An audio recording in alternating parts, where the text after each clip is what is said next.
Right, all I know. good. It is a little different. Like some people I find, like I had DJ Blitz in. Oh, yeah. I don't know, do you follow much comedy or? No, I'm more of the like head out to a comedy fest or a comedy show a couple times, every couple times a year. Yeah. Cool. So we went to see Bill Burr. Oh, that would have been awesome. He's good. And anyway, funny, this whole social media journey has been really unique in the sense that I've met some people that I didn't think I'd maybe connect with. I bet. Especially through doing this. Yeah, 100%. Yeah. And there's a neat little like community. Of podcasters or okay. Of podcasters and like, content creators and all that good stuff. And well, I heard an interesting thing the other day is that like somebody's put it this way to me that the podcast itself, whether you're into watching or not, is the playoffs. It's the game, and then the sports highlights. That's the little clips that end up on the internet of the great pieces that people consume and that they like and they enjoy. Right. So that's what's kind of cool about this. I've messed up a few times, and I just get like paranoid that I didn't press play. That's all right.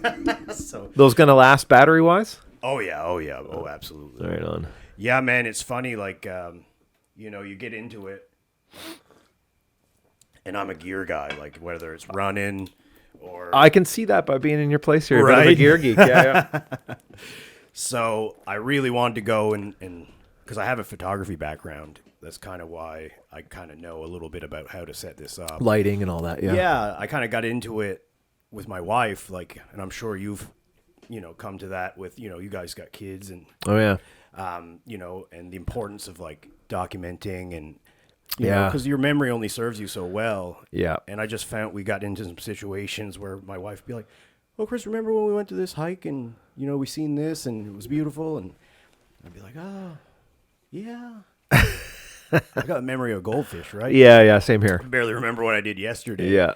And my mother was like a huge camera person, like a film camera back in the day. It was like, first day of school, birthdays, Mother's Day, any excuse. Man, we to take pictures. Mine was the same way, yeah. Right. It's like they had the video camera that would go on the shoulder. Oh, Dad And had Dad, that. I'm like, why are you videotaping Christmas morning when I'm 8 years old? Right. Like, I get it when I'm 1 or 2, but... No, Dad was huge into it. I forget when you give up. So we had the big honkin' VHS one. Yeah. I remember. We had that too, yeah. And then, Dad, he probably wouldn't say because he's pretty frugal. But he always liked the gear. The next thing, the compact ones come out. So you got your gear geek side from your dad? I think so. Yeah. He won't say, because we live very modest. Like he was a lobster fisherman. Always busy. He was also Red Seal electrician, ran his own, one-man band there on the off season.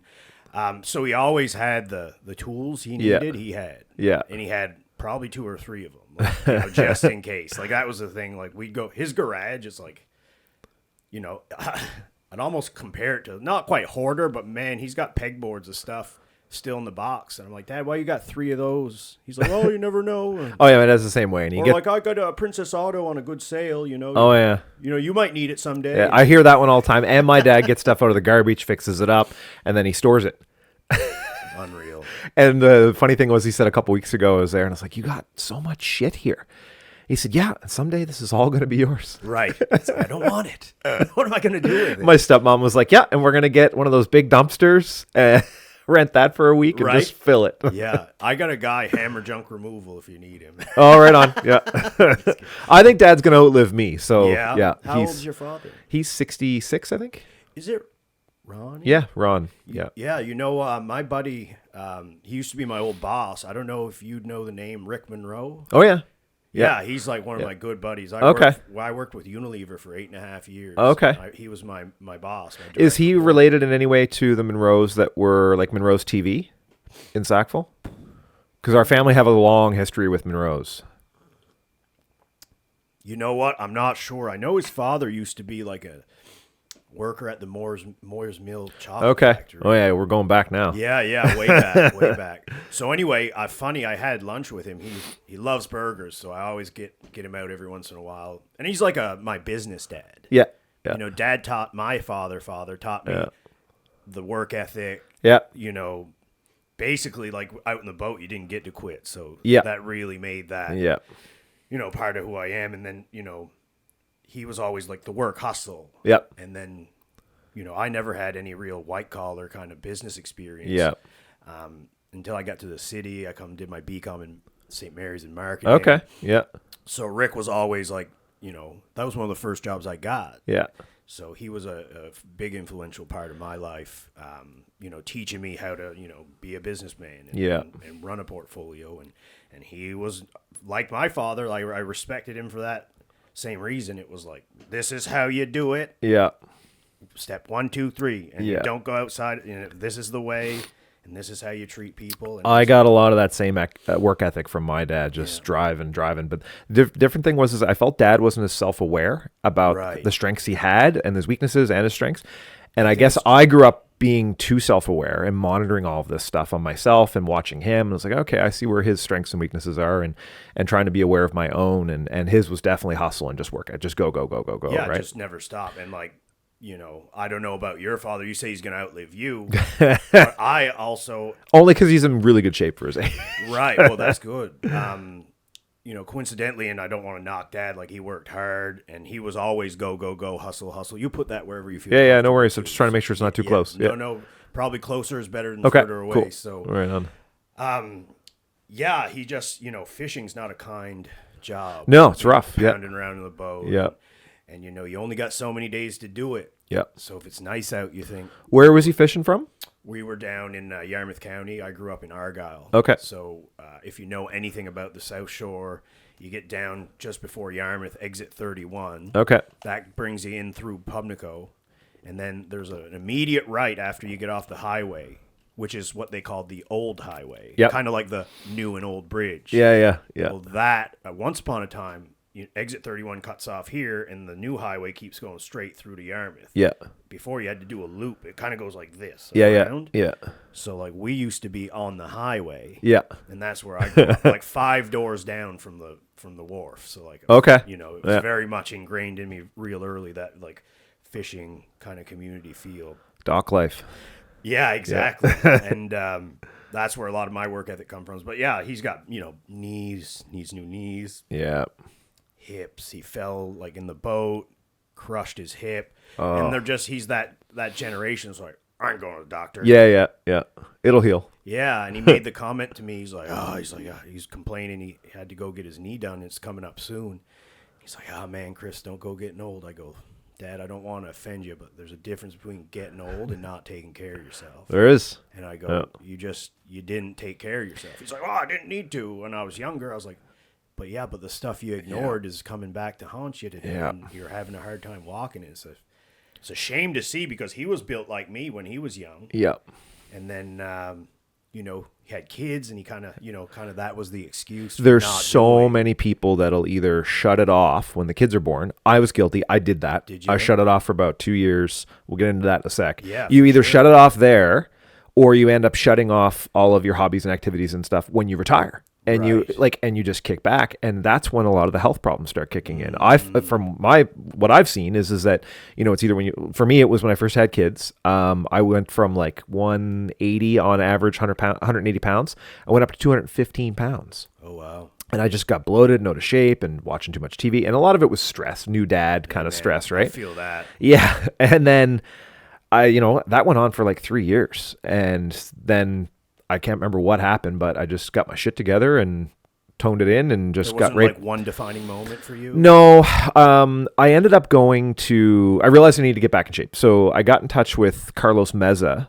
Okay. He was one of the co-owners at Pro Edge Fitness at the time. Yeah. I know the new folks there. Yeah. So the great place. Anyway, I went in and met him, and I was like, this is my kind of guy. He's into triathlons and, running and weightlifting and not CrossFit, but into just overall body health and wellness. Yeah. So he whipped me into shape. And then I was still struggling with alcohol and all this other stuff. But once I got through all that and got on the other side, man, it's a lot of people will hang on to your fat clothes or the clothes that you had in case I need them in the winter when I put a couple extra pounds on. You burn them. I gave all mine away to charity. I was like, I'm not going back. Not happening. So from that, and then anytime I start creeping up to like needing the next size up in t-shirt or pants waist, I'm like, nope, okay, it's time to up the game again, right? Put your shoes on, get out the door. Yeah. I seen you running in your sweatsuit there. You said, I love that. Yes. Wasn't enough. Well, it's funny. I'm a big fan of David Goggins and went through both of his books. His book right over there. I'm almost through, and I've listened to the first one like almost 2 times over. Okay, just yeah. I needed it again. Yeah. So no, it's okay. So you've got the first one. You've heard it twice almost, and now you're on the second one. I'm like 3/4 to 2/3. What are you thinking? I love it. Yeah, it's good. I mean, he talks about the Moab, how he was, he was going to like. He'd been off the kind of the circuit for a while. That's what I love about that never finished book. Right? It's almost like David Goggins fell off the wagon. He did. In his own way. But you don't think he would. No. Based on his videos. Yes. Yeah. And then he's telling you the story like, oh, yeah, man. Like, I was just doing, seminars and talks. And, it got real comfy. Yeah. He says that. So it's like. Which can happen to all of us. Well, I beat myself up for it once in a while. Yeah. Jeff, like sometimes being, a new realtor just in my 3rd year, I got the hustle, I got the grind, and I have a hard time shutting it off. Yeah. So the days that maybe I don't have a bunch of work or people to see or showings to go to, I almost feel like I got to create work out of nothing to make myself feel like I'm pushing the needle forward. Yeah. And lately it's been a huge, thing for me. I've been doing a lot of self-improvement, growing, meditation, journaling. Yeah. I'm into a lot of that too, man. Yeah. All of the stuff. It never ends. Yeah. And the thing is, it's not that Dad was a bad dude. He was a great father and taught me a lot of good lessons, but I find there's some of the stuff that was great. Yeah. And there's some of the stuff not so much. Unhealthy. Yeah. Yeah. Not like physical health, just mental. Right. Yeah. And for me, like Caitlin and my wife, Caitlin and I, God love her, she's out walking the dog so we can have a moment of peace. We're thinking about having kids, and I was like, well, I know the parts of Dad that were good for me that I want to pass forward, but there's also some pieces. There's a lot of, and don't get me wrong, I'm not talking bad, but negative reinforcement was a big thing. Oh yeah. I got that from my mom. That's how I came from my mom. My dad was pretty neutral on everything. Yeah. Talk to your mother. What did your mother say? He played that card a lot, right? So it's kind of stuff I've been working on because I want to give the best parts of me to someone else. Yeah. And not the bad stuff. And not saying I'm a bad guy, but there's some, I'm maybe a little too hardcore for some people. I get that sometimes too. If you talk to some of my friends and, that are still around that in my tight circle to be like, you need something, you can call Chris, but I'm surprised my wife can stand me, because I do have some. My lows are what most people would be like as a mellow, right? And my highs are high, right? Buddy, yeah, man, I think we're cut from the same cloth.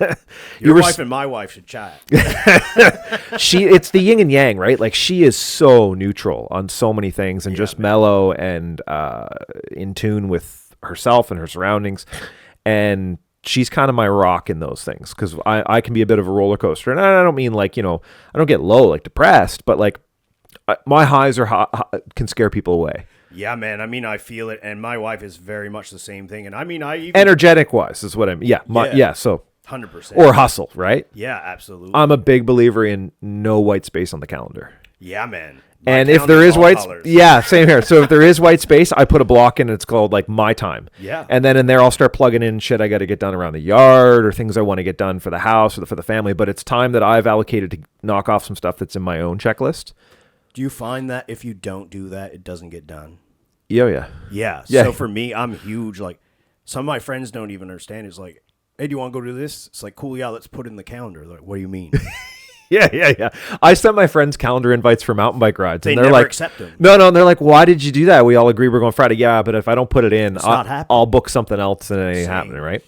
So some people think I'm crazy. But me and my wife, we got a system. It's like, hey, we're doing this. It's like, did you put it in the calendar?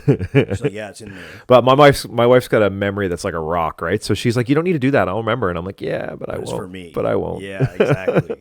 That's cool, man. And they always say you need your I even did a post about it. I follow this guy. I used to be in the bodybuilding sphere too. Okay. And this Seth Force, I can't remember. It's his tag. And he was just had this video about you know, you got to have your person that's going to be there for you. you. In your corner. Yeah. Yeah, and they got to really be like in your corner. They can't be just along for the ride thinking they need to be served on kind of hand and foot because they're that person. It's like, no, if you got big aspirations, you need that lady in your corner or whoever, partner, whatever, to push you and elevate you. Yeah. And like, that's what I got here. I wouldn't be doing this, any of it, if it wasn't for her. Because, you know, starting a real estate business off the ground and like, you know, you guys done it, it's tough. Yeah. And, you know, you got to be all in, right? All in. 2 feet all the way. But anyway, let's just kind of, you know, I never introduced you, so for sure. Tell everybody, you know, who we got here. So Jeff Mayhew with Sportswheels. Yeah. Sportwheels. There you go. You got it. That's all right. I wasn't going to correct you. Yeah. I know you mentioned it on the Ryan's podcast that people mess it up, and I was like, I got to say it right. I got to register the domain Sportswheels. Right. Yeah, man, and just Google figures it out anyway. Google figures it out, but yeah. But yeah, man, I really appreciate you coming on. Yeah, thanks for having me. You know, we got a lot of common interests. Jiu-jitsu, running, you know, real estate, entrepreneurship. You know, after working with Rick at Unilever for 8.5 years and kind of getting spit out from that big wheel. Yeah. Just a number on a spreadsheet. And it's like, I grew up in the blue collar world. It was like, if you work real hard, you'll always have a job and people will see your value. And it's like, not really. Not exactly. No. So, yeah, it was important for me to have you coming on. And I'm a big community guy. I like to kind of integrate into where I am. And, you know, I like to meet people, hear their stories. So, yeah, I appreciate that. So, yeah. Oh, you want to start with jiu-jitsu? Because that's the one I've been most excited to talk to you about. Yeah, let's do it, man. So how did you get started? You know what? I'm almost ashamed to admit it, but I'll give a little shout out to Joe Rogan. I've been listening to him for...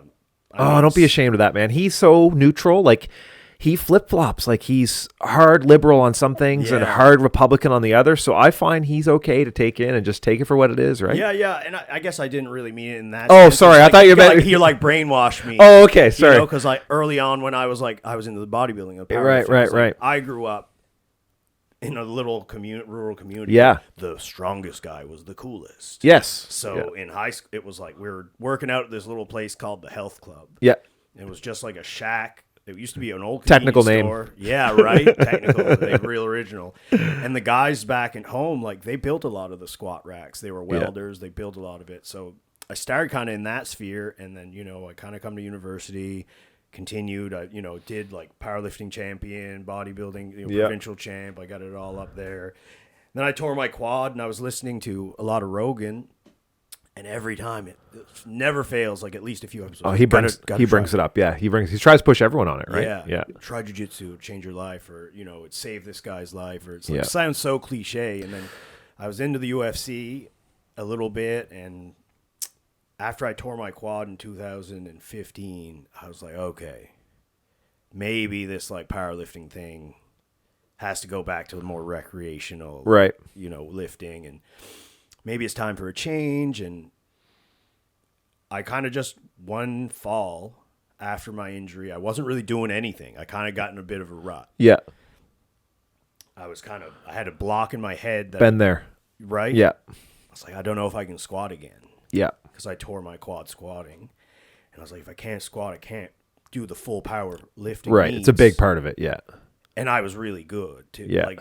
And I don't like to quit things. Like it's not my nature. Yeah. I like to add. I don't like to take away. That's a problem. Yeah. So yeah, this one New Year's about 2017. Yeah, it's been about 5 years. Been about 5 years, yeah.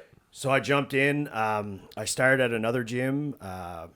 I had a buddy that was a blue belt at the time. Are you cool to talk about which clubs you started at? Sure, yeah. Which club was it? I started at 374 MMA. Okay, yeah. Rad was the instructor there. Super nice guy. Yeah.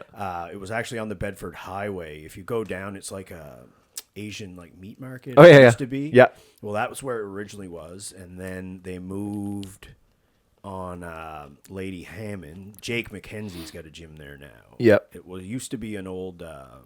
I think Steel Auto Group used to own it. Okay. It was like an audio car place. Oh, yeah. I think I can't recall because I've never been to the place until they were a jiu-jitsu gym. And I did about a year there. And, not knowing anything, like I had a few people ask me to come try jiu-jitsu in the past. And back in the day, there's just Titans. And and I used to be a big guy. And they're like, oh, yeah, you be careful. They're going to beat you up over there. Because, kind of put me in my place, like to let me know. And I was like, oh, I don't want to get beat up. I want to go learn. Yeah, exactly. So my buddy Alex Millette, great, one of my clients, best buds, hang out all the time. He's like, hey, man, why don't you just come to our club? Like, I'm training over at 374. At least you'll know me, and you can kind of get started there. And that's how it started. And you had no knowledge of the sport? 0%. Yeah, cool. Me and Caitlin actually went to do a trial class because I was like, we used to always go to the gym together. Yeah. So I thought, well, maybe she'd like to do it. And I thought, well, it'd be good for her to learn jiu-jitsu. Yeah. Because self-defense, 90% of assaults for women, don't take that stat right to the grave. But like a high percentage of assaults on women, they end up on their back. Yeah. Man on top of them. Yeah. And I play around with Caitlin all the time, and I kind of make fun of her. It's like, see how defenseless you are? And I just like wrap her up, and she's like, I'm not defenseless. And it's like she gets so mad, but it's like in reality, they are very defenseless. And they have no idea. Yeah. So I was like, I think you should probably Most people are. Yes. Male or female. It's like exactly. You don't know what you don't know. Exactly, yeah. So, I started off there, and, then I get the itch, and I want to learn more and more and more. And like, I was a white belt, obviously, started new. Rad was a purple belt at the time. I think he just got his purple belt. And the day that I decided to move clubs, I was kind of asking about progression and belts. And, you're always concerned about the timeline on when you want to get to black belt. Yeah, exactly. Anybody that joins, they want to get to black belt. Well, it's like any sport. Yeah. Just like, everybody that does something wants to be a pro. I mean, maybe not all people, but that's how I thought. Like, I wanted to bring it to the full extent. And one day he was like, I don't really care if I ever get to black belt. Yeah. He's the instructor. Yeah. And I'm like, thinking to myself, well, I do. Time to move on? Right. Yeah. And lo and behold, my buddy Joel Jackard, also one of my best friends, I didn't even know, we were kind of like friends by proxy. He's from Yarmouth too. And, we used to chase girls and stuff playing hockey. And we had a few mutual friends, and we'd see each other at a few high school parties. And never really had a relationship, but we knew of each other. And they had just opened their gym that fall in 2018 on Cornwallis Street. Man, I love that place too, because it's just so special. I guess starting out, I'd just come over. I'd had 2 or 3 degrees on my belt. So on the white, if you look at the belts, they got a little chunk of black on them. Yeah, and then you see the little hockey tape stripes. I call them. Right. Called degrees. So you usually get every level is the belt, and then typically 4 degrees. Right, and then you get promoted. Now, not everybody follows that rule. Typically, I'd get 2 stripes, and then they'd give me the next belt. Yeah, but deservingly, not. Yeah, for sure. Because. Yeah. So anyway, I found myself there in after a year of training at 374. I was like, man, I need a change, and I started Googling. It's Halifax Brazilian Jiu-Jitsu Society. I was like, well, cool. Sounds like a pretty good place to maybe check out. At the time, it's a non-profit. So it started as just they wanted a place to train. Yeah. They were all from Titans. They kind of wanted their own space because, they're more MMA specific. Not specific, but more focused, I think. And they wanted to really just have a place to do jiu-jitsu. Yeah. So they opened that place up, and it was very much for a little bit, I don't even think they had lights. They just threw some mats down, and then next thing it was free. You just come, show up. They'd have a few of them ran classes. And then I showed up there basically that New Year, and I come. And I just literally never looked back. I realized, Josh Whalen, I remember he had, very inviting, super nice, big smile. Thanks so much for coming. I'm Josh and Joel. And I was like, shit, I just like Joel. He's like, yeah. And we kind of made the connection. And I was like, yeah, I found my home. How many days a week you going? Man. Too much? I'll tell you the first of it. So I go in and Joel and Josh were brown belts at the time. I was like a couple degrees in my white. I was really hunting. I wanted that blue belt. Yeah. That's the first rank of color, right? Yeah. Yeah, it's white, then blue, right? White, blue, yeah, purple, brown, and then black. Right, yeah. So, I literally was like, I have to catch up to these guys. Yeah. So they had classes at 6 a.m. and then 6 p.m. onward. Yeah. So I trained through the rest of my white belt, and then through most of my blue belt, I trained twice a day. 6 a.m. and 6 p.m. Oh, wow. Because I was working 9 to 5 for Unilever at the time. Yep. So I'd get up, I'd hummer downtown from Sackville. Oh, man, that's dedication. Oh, man. I felt like I got ran over by an 18-wheeler by Thursday. But it's like I just kept showing up. Yeah.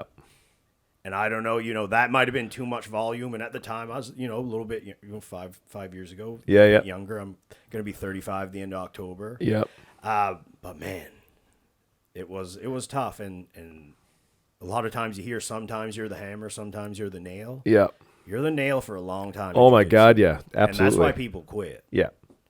So I started in grade 8, grade 9, and I did it for about 7 to 8 years. Nice. And I can't remember how I stumbled across it, but, so there was this guy named Todd Hartland.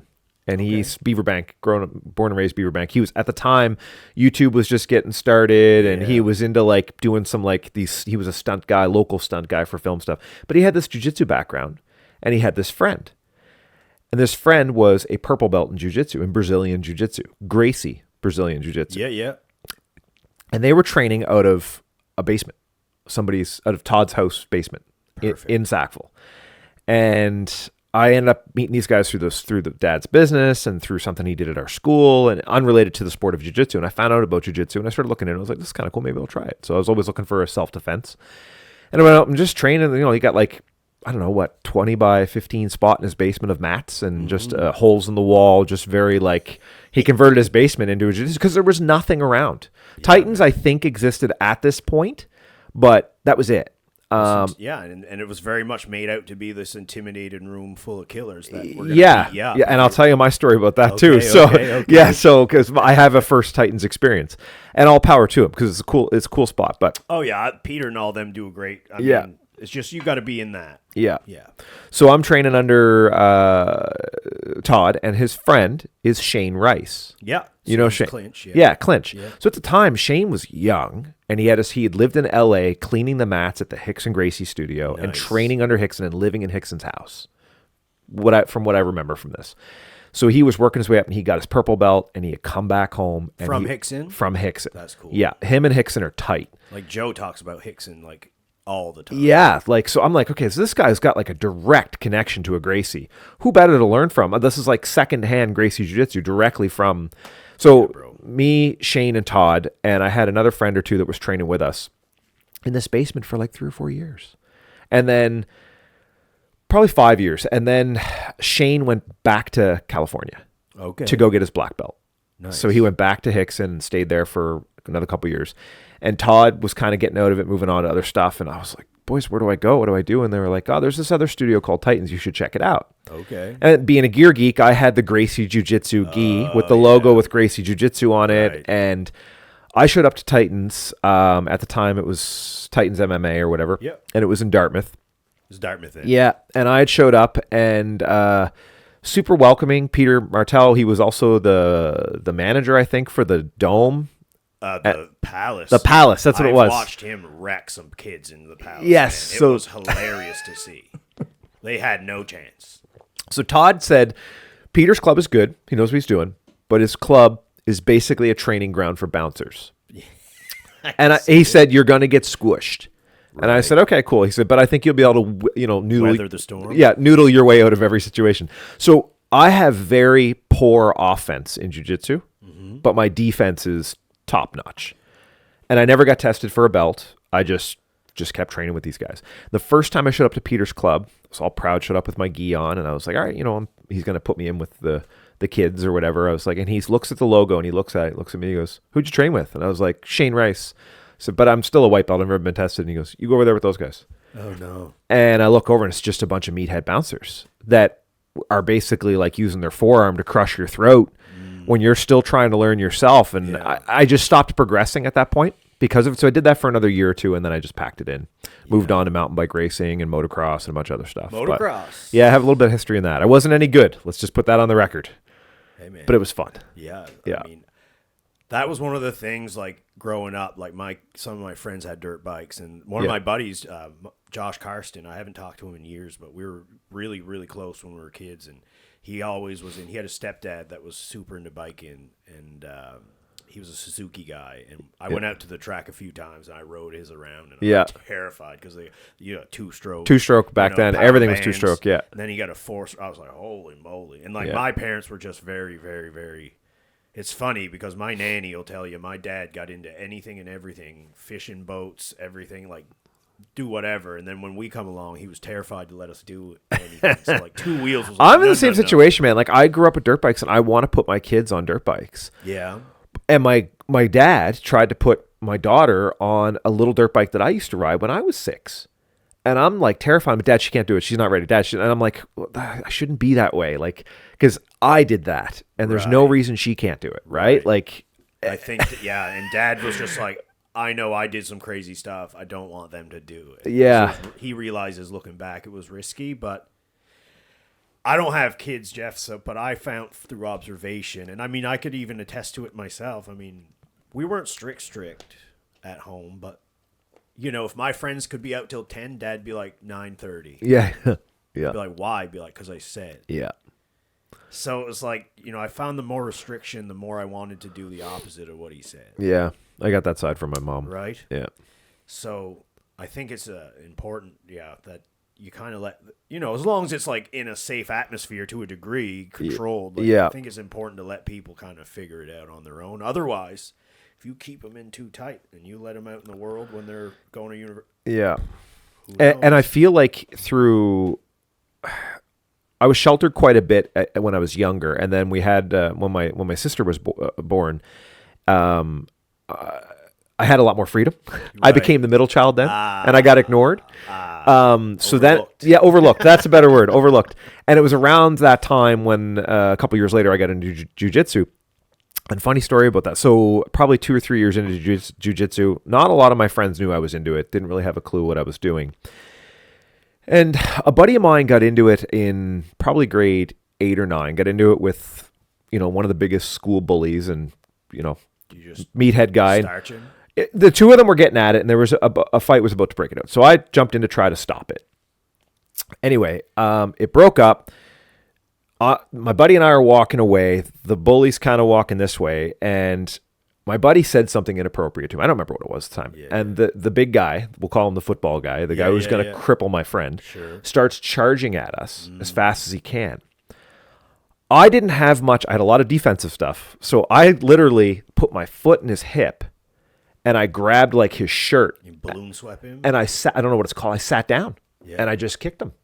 And he just went flying. You balloon swept that shit. Is that what that's called? Yeah. It was just my mind. I was trying to get him to the ground, right? And I didn't want to risk. Send him right over. Yeah, like I went into I put my foot in his hip and I crunched down and I just pulled him down and flipped him and used his own momentum to send him soaring.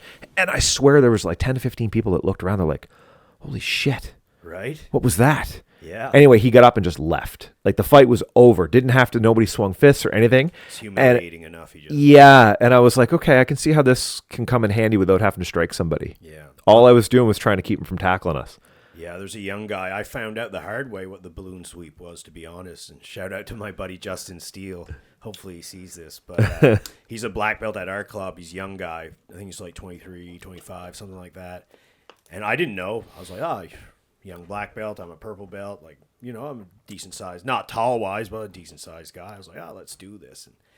And oftentimes if you're new, I'm not saying I led him or anything. Like, he dead to rights got me. But, like, I try and feel you out. Like, yeah, for sure. Is he going to come in hot? Is he, a little more relaxed? How is his game? Like, I try and figure out what you're doing so I can kind of, play along with it. And he just, same thing. He pulls guard, grabs my gi, puts his foot on his hip. Next thing, I'm going up, over, and then lands in an armbar.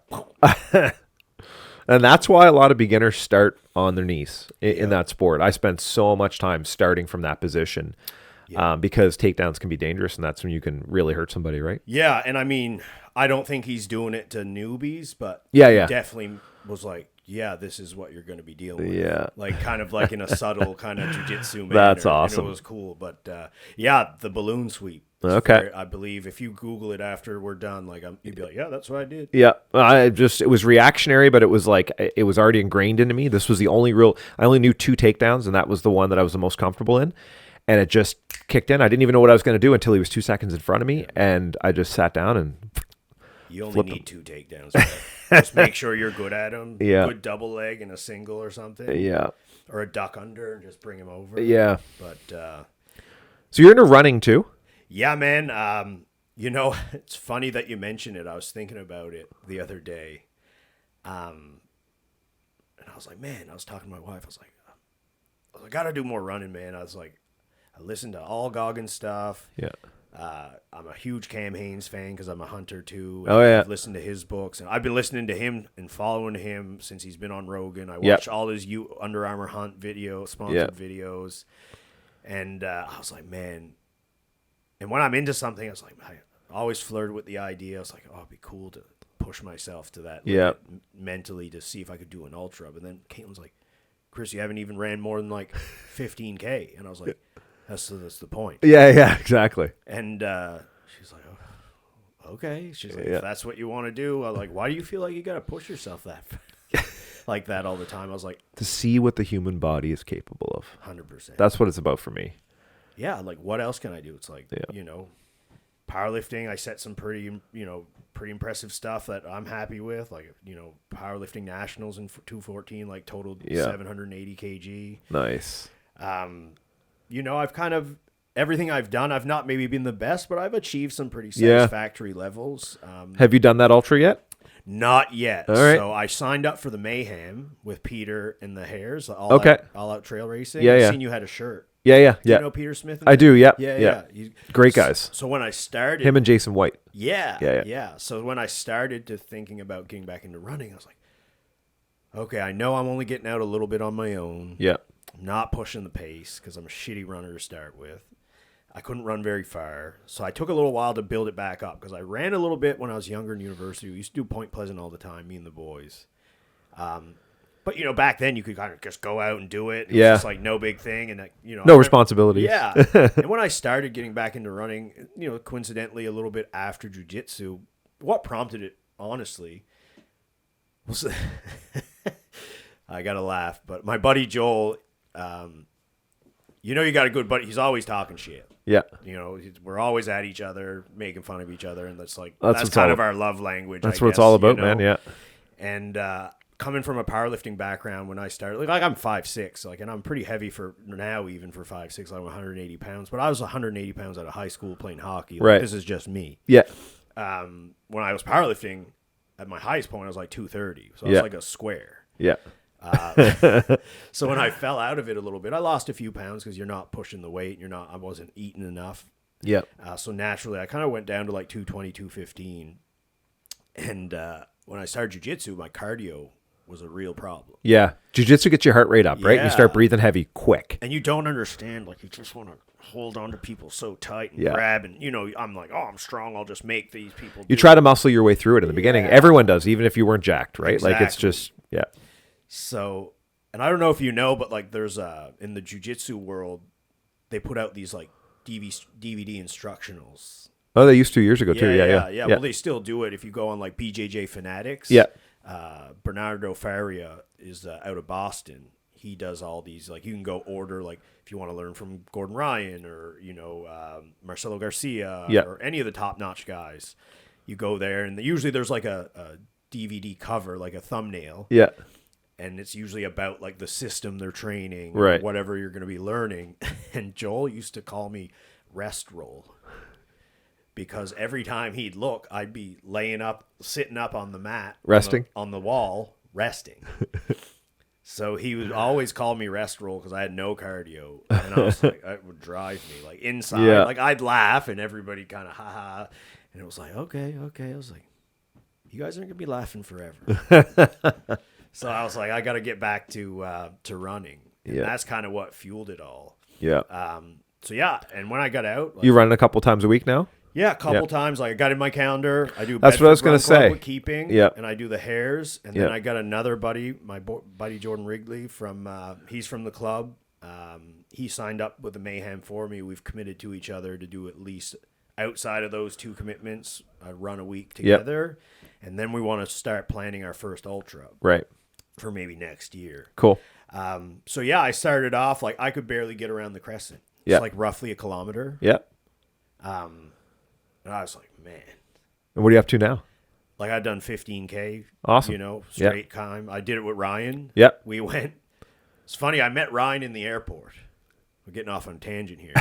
But I'd been following him he just popped up in my feed. I was like, who's this crazy guy hooting and hollering, doing these races, talking about flipping the switch? And so I followed him and I was like, man, this guy's motivating. Is this what I need? Oh, yeah. And local.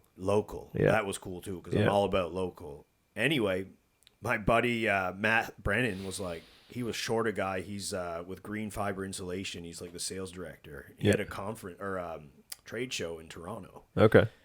And it was like kind of the slow time of year for me. And he called me up out of the blue. I hadn't talked to him in a while either. He's like, hey, man, I know I haven't talked to you in a while. Weird request. Do you think you'd come help me at a trade show for Timber Mart?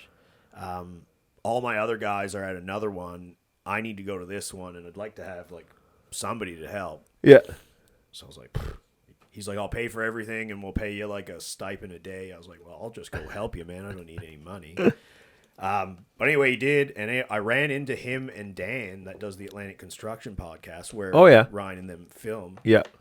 And I just seen him. I was like, frigate. I was like, I'm a pretty outgoing guy. I was like, I just went right up to him. I was following Dan too because I was thinking about starting this podcast. Yeah. And I think I just started, but I hadn't released any episodes.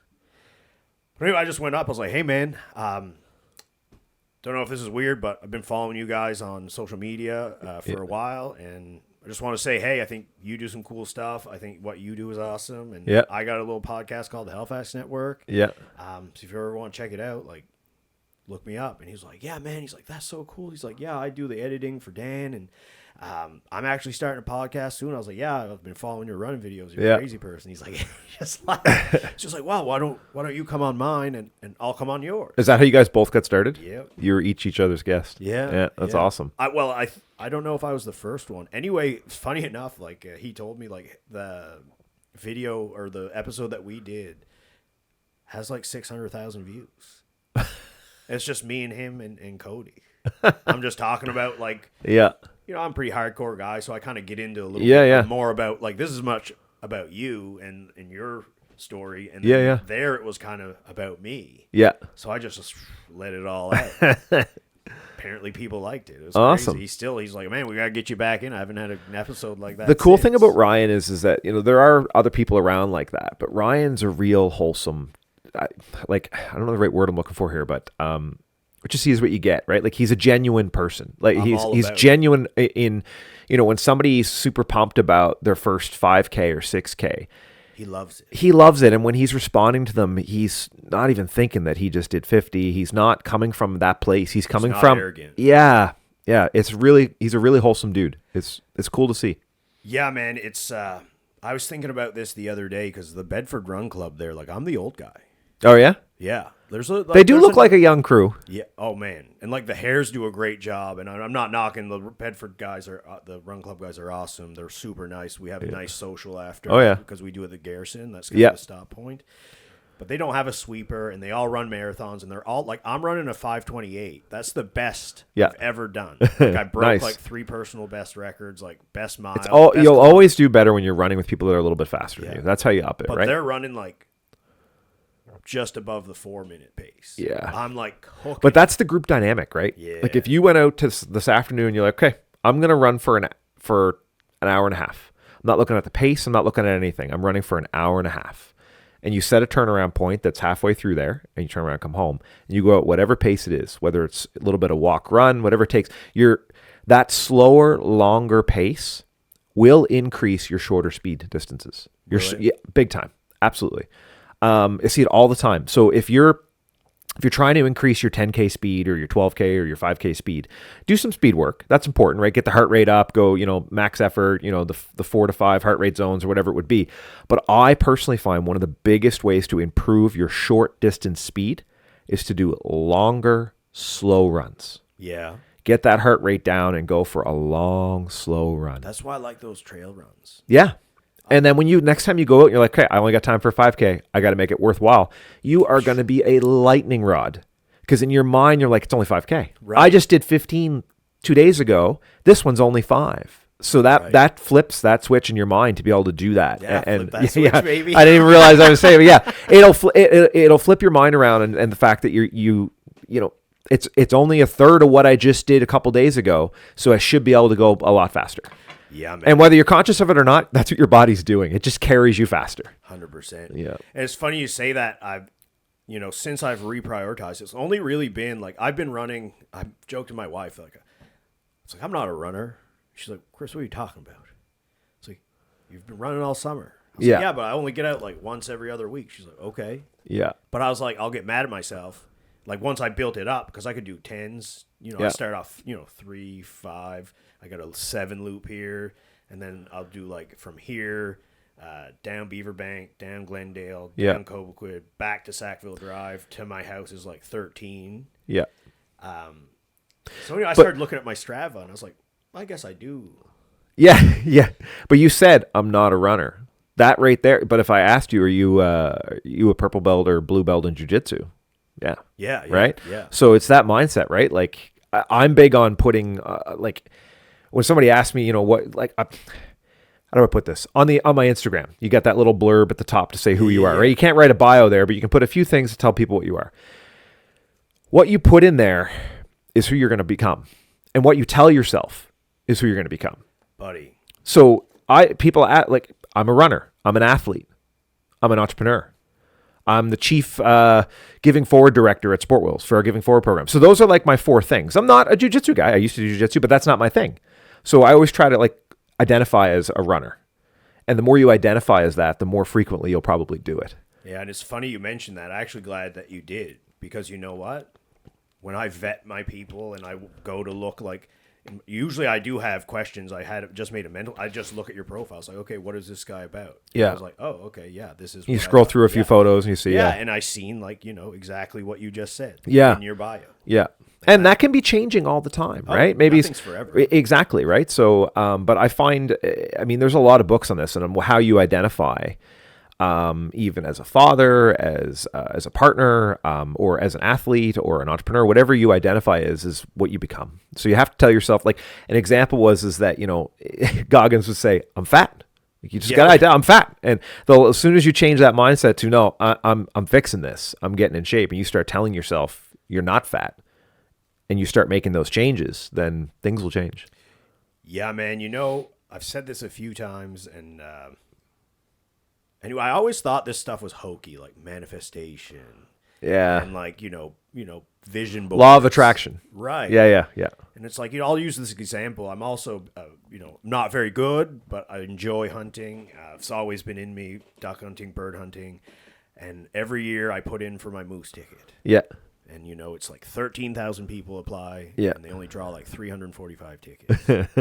Anyway, I was like, man, I'm going to put in again. Probably not going to win. Yeah. And I was trying to decide because there's 6 seasons, different 5 zones.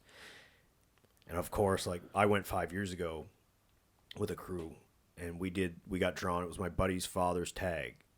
And you can put in for the regular zones, which allow motorized vehicles. Yep. ATVs, whatever. And then there's zone 5. No backcountry equipment. Yeah. Cameron Haynes. Nothing. Yeah. Yeah, there you go. I know. So we won that, and we did it. And I was not a runner at the time. Yeah. I was powerlifter Chris. Yeah. Super underestimated the amount of work. But we did it. We were successful. We got a nice bull. So this year I put in, and I'm like, I know I'm not going to win, but season 6, zone 5 is October 30th. Yeah. To November 5th. And my birthday's on the 31st. Right. So I was like, frig it. I'm putting it in the calendar. Yeah. Because if I don't. Exactly. Something's going to fill it. Yeah. If I get drawn, then I'm going to be like, oh, I can't go. Yeah. Put it in the calendar. And I get the email, hey, check your lottery, see if you won. Bing, winner. I go, nice. Nah, can't be. I refreshed it and opened it again. I was like, holy crap. Yeah. And I don't know if that is that, but I found I've been doing a lot of kind of my personal growth work around some of that. And I was like, man, maybe there is something to this. Yeah. And maybe there is I've been journaling, vision boards and stuff. Yep. I really didn't put any big stock into it, but it's I think there's two people in this world. There's two types of people. I think there's the people that believe that they can and the people that believe that they can't. Yep. And those two people are right. Yeah. You just got to decide who you want to be. It's true. Do you want to be the guy that can or can't? Yep. I want to be the guy that can. And when you're talking about the calendar, an example would be, so Monday, Wednesday, Friday, I have a 2-hour time block in Monday, Wednesday, Friday for running because I'm a runner. So I tell myself I'm a runner. I might not be fast, but I'm a runner. So it's in the calendar 3 days a week minimum. Time blocks, nothing else gets booked in those time periods.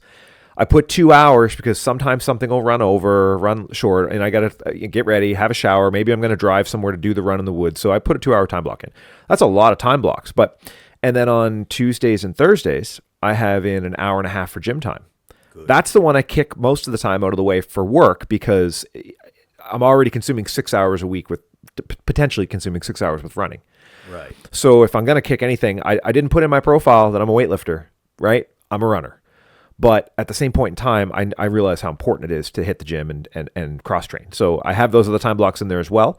And they're constant. They're just on repeat for 5 days a week. Run, gym, run, gym, run. So that's all week, all year round. Something family comes up, kids got something, recital or something like that. Yeah, I got cancel, and put a big red block in for something family for that day. But the reason those time blocks are so important is that you won't put something else there. Right?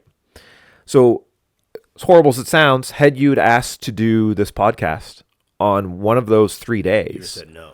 I wouldn't have said no, sorry, it doesn't work for me. And I would try to see if I can get you to fit into one of the blocks that I've already have laid out.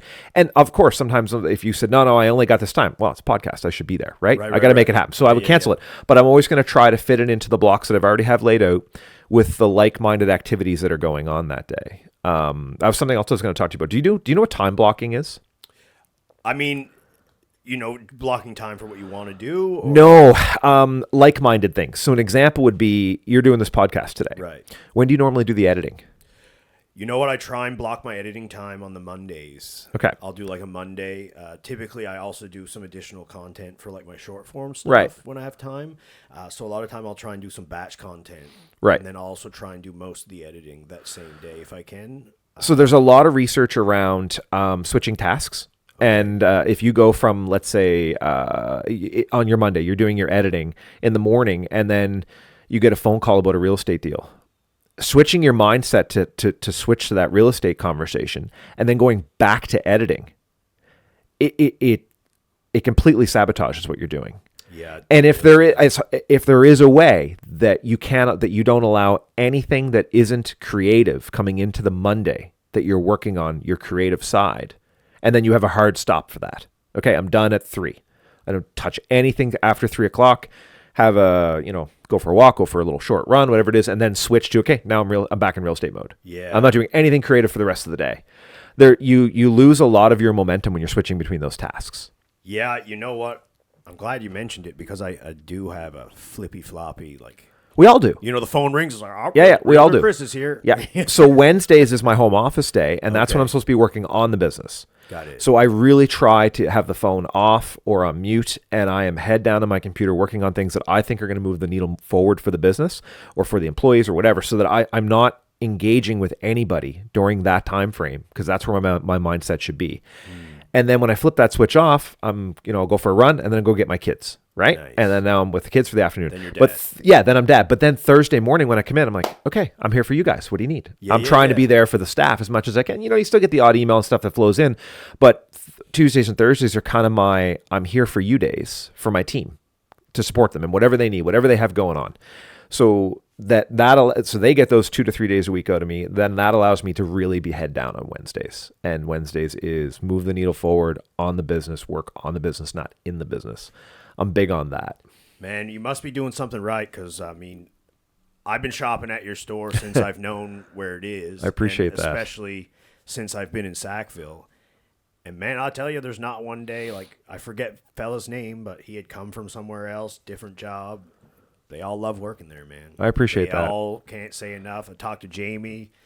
Well, he's the one that made the connection. Yeah, for sure. He's like, he's here, but he's busy. I'll email him. He'll call you for sure. He's super into this stuff. Yeah. And I was like, oh, wow. I was like, I thought I would have to, like, beg and plead. No. I love doing this stuff, man. It's all about community and building relationships, right? Man, and exactly. And that's the staff there are so important.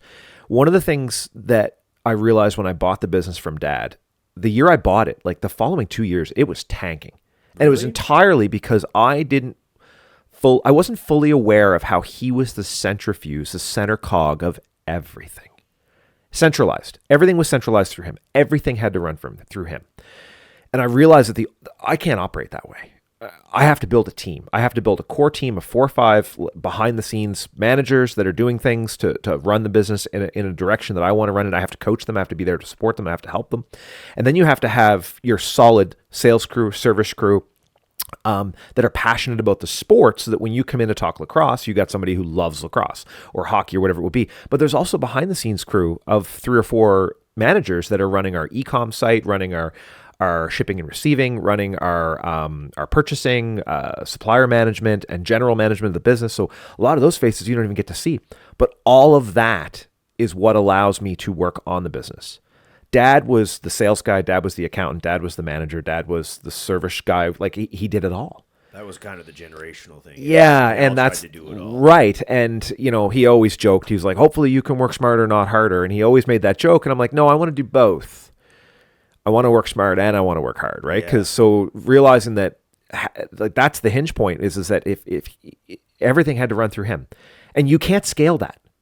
You can't scale it. I went to a conference and Kevin O'Leary was speaking. Okay, yeah. Kind of a controversial guy. Right. Whether you're into him or not, he's got some valid points. Yeah, definitely. And he had said during the presentation, he had said, a lot of small businesses get to a point in revenue where they either fail or scale. And my manager at the time was sitting next to me and he raised his hand. He said, well, how do you know when that point is?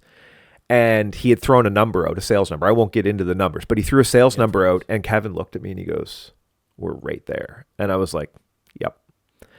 And he had said, and then, "So what do you do?" And he said, "You have to pivot, and everything can't flow through you anymore. If you try to, you'll kill the owner. You'll burn him out. Right. And then it's done." Yeah. So I realized at that point, I was like, okay, we got to beef up a solid behind the scenes team. We got to make sure that we have ground crew that the customers love as much as they loved Dad. Because I can't be there every hour the store's open. And the customers love Dad. They love my grandfather. And that's how that business was built. I have to hire people like that. So that they're all a clone of what my dad was. Yeah, a mirror image. A mirror image of them. Yeah. And then I can work on the business. So anyway, I love that. I love taking the old 75-year business, and there's always something that needs to be modernized. Like, I have a conference later today, a Zoom call about we gotta be mindful. No, it's okay. About processing payments. I got time. About payment processing and e-commerce, and none of that stuff existed when Dad had it. So I love the challenges that the market keeps throwing at you. Like, if you don't have a website, no one's buying from you. Whether they buy off your website or not, they're checking to see if you have it in stock. Yeah. Right? I do it. Like, if I need something at Canadian Tire, I'm not calling there and I'm not driving there. I'm checking. I'm like, oh yeah, they got 4 of them in aisle 6. Perfect. Now it's worth the drive. 100%. Right? Maybe I'll buy it, and then if I'm quick, I'll buy it online and then curbside pickup. We have all those things, and we wouldn't be here today if we didn't put those things in place. That's cool, man. Yeah. That's cool. Well, that brings me to another thing, and it's something I listened to on Keeping's podcast there on Flip a Switch, and it's something that I really, really like to hear, that you guys are huge charity folks. I know I've donated a lot of gear. And, I've always kind of had a bit of a problem with, you go to McDonald's and, you want to round up $2 to do whatever. And it's like, and don't get me wrong, I contribute to any charity that I can when I can, if I have the means and ability. And, all our 5% of our off the top of our deals go to the IWK. Yeah. So when you're like, I just, I don't ask for that. I just do it. It's part of my percent of sales. Can you tell me a little bit about that? I'll go right back to the beginning of it if you want. Yeah, let's do it. So, cool story. Around 2013, I stumbled across a book called Build Build a Business That Matters or something like that. It's by Blake Makowski. Okay, Start Something That Matters. Start Something That Matters by like Blake Makowski. It's an older book, 2000s, and he started Tom's Shoes. Do you know what Tom's Shoes is? Yes, I had a pair. What do you know about Tom's Shoes? I know that for every pair that they sell, I think they give a pair to a child in need. Yeah, that was their mission, 1 for 1. He trademarked 1 for 1. For every pair we sell, we give a pair to a child in need. I got to buy a new pair. Really cool business model, and it was revolutionary at the time. And it was timing everything. He got on YouTube at the right time when YouTube was like still growing. Early adopter, right? With this revolutionary business model. For-profit corporation that is doing good. This was even before social entrepreneurship or social enterprise thing existed. Yeah. You can now register a social enterprise with registry of joint stocks. You couldn't do that before. So anyway, I stumbled around. This is really cool. I was like, Dad gives a lot of shit away to people in need all the time. He's constantly outfitting kids with gear and this and that. We don't track any of it. Right. And there's no formal process. Back in the 80s and 90s, someone would just come in and, either plead that they needed some help, or Dad would assess the situation and be like, I can see that this family is struggling. Right? He could just tell whether they asked or not. And my grandfather did it. My dad did it. Yeah. And they always just gave out of the goodness of their heart to help. Or if a coach said, I got this kid, he lost everything in a fire. Yeah. Wonder if you can hook him up. Dad would just bring him in, we'll outfit him. So they did that. It was always part of our core values. But back in the 80s and 90s, nothing really was formal like that. Yeah. So I read this book. I got super pumped. I was like, how can we do this with our business? How can we make it so that every transaction has an effect on helping someone in need? And at the time, I had come up with, I was like, okay, well, let's make like a giving forward together. So I'm not asking you to donate anything monetary, and we'll use a portion of our profits to help families in need. And I was working with a coach consultant at the time who's helped me with some of my business struggles. And he said, most businesses in retail are doing about 20 to 25% of their net profits are going towards marketing, whether it be a billboard ad, a radio ad. And we were doing really poor job at marketing. We didn't have any real marketing. We were just kind of pissing money away on marketing. Right. No real thought went into it. So, okay, well, what if we take a large portion of that? Let's say we take 75 or 80% of that budget and use it for our giving. So we started keeping track of the margins and how much we can do on each transaction and give forward to, charity, we'll say, or to families in need. And then the next problem we had was like, okay, who are the people in need? How do you who am I to decide that this family's struggling, right? And we tried. Like, we worked with some coaches, we worked with hockey associations, and we did a little bit.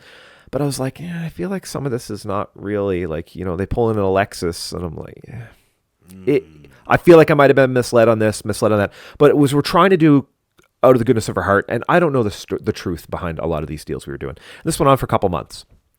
And then I got chatting with somebody on the sales floor from the Salvation Army, and they were like, we really need some bikes. We have a whole list of families in needs of bikes. And I was like, Salvation Army, they have a pretty robust system for knowing who's actually in need. Yeah, I hope. You would think, right? Sure. So they're in contact. They're either going to the church or they're involved in some sort of charitable program that they're connected with.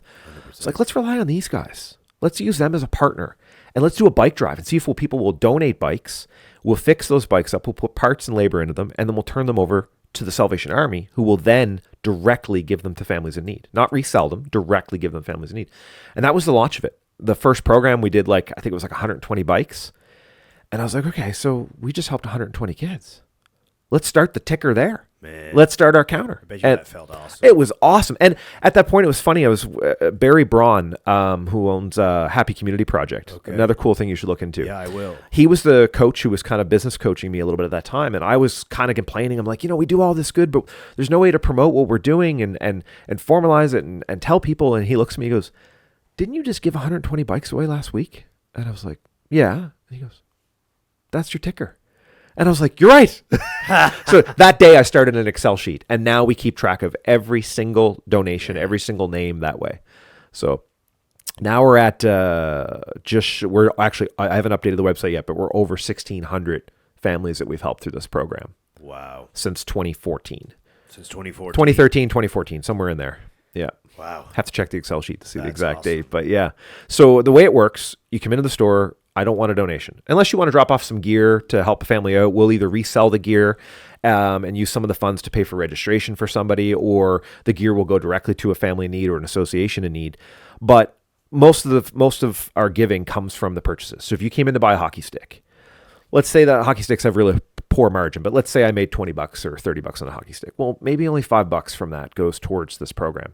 But how many hockey sticks do I sell in the course of a year? Probably a lot. How many skates, laces, tape, sharpening? All of the products we do contribute to this pot. And I monitor it.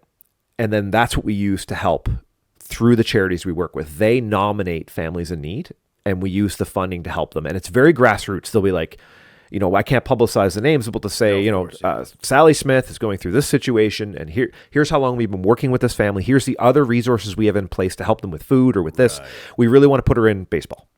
Awesome. What does she need? We got half the registration covered by Jumpstart, which is Canadian Tire's program. Yep. Okay, awesome. So we'll cover the other half, and we'll outfit her with gear. Bring her in. And it's very grassroots, and that's become kind of my full-time job is doing that, which is awesome. Yeah, man. I mean, it's great to hear, people doing that type of meaningful work, because I found, although I'm obviously motivated to make money, there's also a part of me that's like, well, what could I do to be better? And there's nothing wrong with doing both. Right. And I'm a big believer that a lot of businesses can find a way to incorporate giving rather than just writing a donation check. Right. It's more meaningful for the staff, for the owners, for everyone working there as well, if you can incorporate it into everything you're doing every month, every week, rather than just at the year-end meeting saying, hey, we just wrote a $20,000 check to whatever charity. That's fantastic. Yeah. But that goes on at a large scale anyway. Right. It'd be really cool if a business can convert itself to do something on a go forward. It's not possible for every business, but if you can find a way to do it, it really changes the game.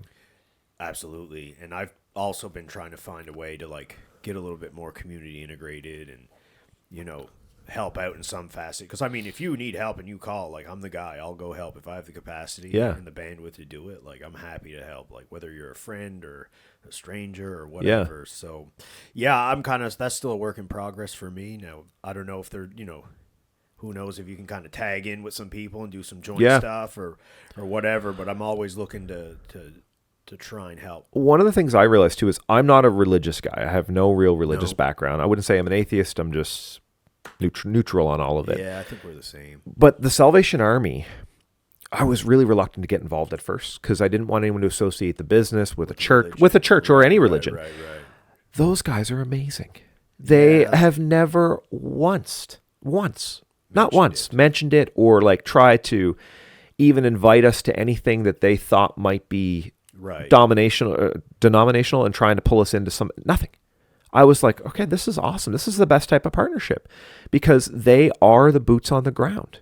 They are physically in the homes delivering turkeys to these families at Thanksgiving and making sure there's food in the cupboards. So there's no more better connection than that if I know I'm giving them a bike or I'm outfitting someone with gear, they know the true story of that family. I don't need to. They can give me a paragraph in the nomination form as to what's going on, but that's the trust that goes on. Yeah, they're thoroughly vetting these people. Yeah, and we work with Salvation Army, IWK. We've done some work with ADSM for Women and Children. A lot of work with Schools Plus, IWK Rehabilitation Centers where we work with. Right. So anyone who may have had sports-related stuff. Yeah, exactly. Yeah. Mostly bicycles, but we've done quite a bit. Yeah, that's awesome. Man. Yeah. Well, that's super awesome to hear. So, yeah. And people know about it too. And I'm trying to spread more of it, right? Because it's awesome. It's what drives us, right? Well, it's a good driving factor to have as a part of your business. Yeah. So, no, man, that's super awesome. And, I'm really going to try to kind of enter something there in my business, whether I don't know what it is yet, but it's like I said, making money for the family is one thing, but if I could help somebody else's family. You can't help other people until you've got yourself where you need to be first. Yeah, man. So, and then you can incorporate it ongoing. Yeah, absolutely. Or at least find a way to, right? So, did you always find yourself, was taking over the business? Was that kind of, I grew up, I thought I was going to be lobster fishing, taking over Dad's business, and, they kind of give me the whole, no, you got that. Grampy sat me down, and he was a big influential part in my life because Dad was always so busy. Yeah. Work, electrical, fishing, doing whatever. And Gramp just lived literally a stone throw away, like house up the road. And they were like, yeah, listen, Chris, like you got to go to university. Yep. You get a job, a salary, a pension. Mine was benefits. the same. The only thing different was my dad's, you got to get married, you got to have kids, you got to do all this. And it was all before 20. Oh, yeah. There's a time. I didn't do any of those, but yeah. So did you find there was like a time in your life where, what did you do? What did Jeff do prior? Did you do anything? As a kid, I grew up at the store. So I grew up working there, helping out, sweeping the floors, working on bikes. But, when you become a teenager, sometimes you get a little bit of a shit attitude. And whether I got into it with Dad about something or he told me a couple times. Yeah, here's the thing I always said, look, Dad, we're both right. Yeah, I'm not saying you're wrong. We're both right. So we just have to decide which way it's going to go. Yeah. So we'd have those fights, right? And I would go do other things. And then somewhere around the time when you should be thinking about university, I decided I wanted to go into recording studio, because I was a musician. I used to have a big drumming background. So, oh, nice. Yeah. I have no musical abilities. I did the recording studio thing as a co-op program, and I did it for like 2 months. I was like, this isn't for me. No. And then went into another program doing construction management, and I worked with Cresco Homes as a volunteer. I wasn't paid. I was a volunteer driving around with one of their main contractors and yelling at tradespeople all day long. I was like, this is an interesting gig. I really liked how houses were built and all of the gear and the pieces together. Yeah, like the pieces of a house and the electrical side of it and all that. I loved all of it, but I didn't like the industry. And I didn't want to be in that industry. So, and then again, I just kept coming back to the store. In between all of these things I would try, I kept coming back to the store. And I had asked, being self-aware, I was like, am I coming back here because it's easy? Right, or familiar. Yeah. But I realize it's the people. Yeah, man. That's why I keep coming back. That community, the people. Gear geek, I love opening a new bike out of the box, and I'm like, or a new hockey skate. I don't even play hockey, but when the newest skate's on the wall, and our inventory guy's got it up on the wall, and I'm like, oh, Sean, tell me about this. He's like, tell me all about it. I'm like, that is so sick. I can't skate, but that is awesome, right? And I love the tech, like the carbon this and how this is made. So, on the musical background, so I've been a drummer since I was like 10 years old. Yeah, there would have been no drums in my house. Dad's always trying to sleep to go fishing. And I was in two bands. One was metal band. We played like Tool and Perfect Circle, those kind of tunes. I was into like Slipknot. Yeah. So that was my real young phase. And then when I grew out of, I still like Tool. Big fan of Tool and Perfect Circle. But when I grew out of that bar scene of playing that kind of music, I get into more of a Jimmy Swift. Jimmy Swift band? 90s. I believe rock electronic kind of music, right? And music. University dance club music, right? So you're still drums, guitar, and you got synthesizers going, and everyone's bopping to your beats that you're playing. So we did that for 3 to 5 years, and we toured with. We opened for Matt Mays. Oh, that's cool. We toured with Jimmy Swift Band, Toronto and back. We did a whole bunch of big gigs, and then it just kind of fell apart because every time you're on tour playing gigs, you're not making much money. And you're also losing money because you're not at your job. And I just couldn't do it anymore. And it was right around the time Mom and Dad announced they were getting separated. And I was like, okay, now is probably a good opportunity. If I really want to get into this business and go all in, I got to quit this music thing, buy the business from the parents, and go all in. And that was just a hard decision I made. And I just kind of pulled the plug on it. So crazy. Yeah. You've been at it ever since. Yeah. Yeah, man. I miss drumming and I tap a lot. And people are like, are you in a rush? And I'm like, no, I'm not in a rush. That's how I relax. I just tapping on stuff, right? So that's cool. That's cool. I got to be conscious of it when you're at a counter and you're like waiting for something and you're tapping. They're like, I'm going as quick as I can. Like, I'm so sorry. I'm actually not in a rush. I'm just subconsciously doing it. Right? Yeah, all the time. Yeah, that's cool. For me, it was like, you had to go get the educate because it was like, you don't want to work with your hands like we did. Lo and behold, like Grant. Those are dying trades now, though. Yeah. Like, how many years is it going to be before like a bricklayer is making $250,000? Like, when is that? Like that's what that job's going to be at soon, because how many more people are getting into that industry? Not a lot. Like, I use that metaphorically, but you get my point. I know one Mason. Yeah, who trains jiu-jitsu with us. Right. I've never met another. And I don't know what that industry pays, but let's say that profession right now is a mason, as the lead mason on a job, and you got some people below you. But let's say that job, just random number, is $100,000. Okay. That's a dying breed, man. That job in 3 to 5 years is going to be $250,000. I think so, because there's not as many people getting into it. Yeah. It's, I mean, it goes to show you try and hire anybody to do anything at your house. It's tough to get. Yeah, you know? Exactly.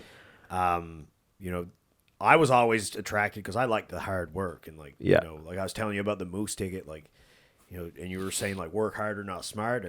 Or smarter, not harder. Sorry. I'm big into that too. And like Dad, you know, he's like, you know, you could hire a guy that has horses. It'd be easier. I was like, yeah, but Dad, I don't want to do it like that, Dad. I want to do it myself. Yeah. My wife will make fun of me because if we got to paint a room in the house or something, I'm like, no, we got to hire someone for that. She's like, I can do it. I'm like, no, it'll take us 3 months to get it done. Let's just hire someone that's done in a weekend. But then I'm out there with the wheelbarrow moving soil around in the yard doing something for a kid's play set or something. She's like, well, why didn't we hire for that if that's your mindset? I'm like, because I wanted to do the physical labor here. I hate painting.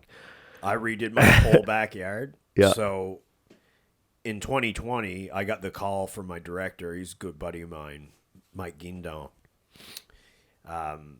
Anyway, I knew it was coming. Like they were doing cuts and like, you know, I know like, you know, FIFO, last in, first out. Like I was the new kid coming into the office and, you know, in 2012 and they started cut. And then like first we had a regional office here in Brownlow and Dartmouth and then we had no admin. They cut the team lead from Sobeys, 2 cams. And I was like, holy crap. So anyway, I totally lost my train of thought here. We were talking about yard work. Yes, sorry. Yeah. So anyway, I get the call from Mike and he's like, yeah, man. It's coming. Yeah. I was like, cool. The pink slip. I was like, when? He's like, well, you didn't hear it from me, but probably by the end of September. Yeah. And this was like, you know, 2020, COVID's going on. And I'm like, yeah, well. He's like, yeah, listen, I don't expect you to do a ton of work, but just like if you need to. just maintain status quo. Answer the phone calls that need to be answered. Yeah. And, you know, answer the emails. Just make sure like things are still moving. But like, please do stuff that you think is going to be beneficial to you and moving forward. And we had a great relationship.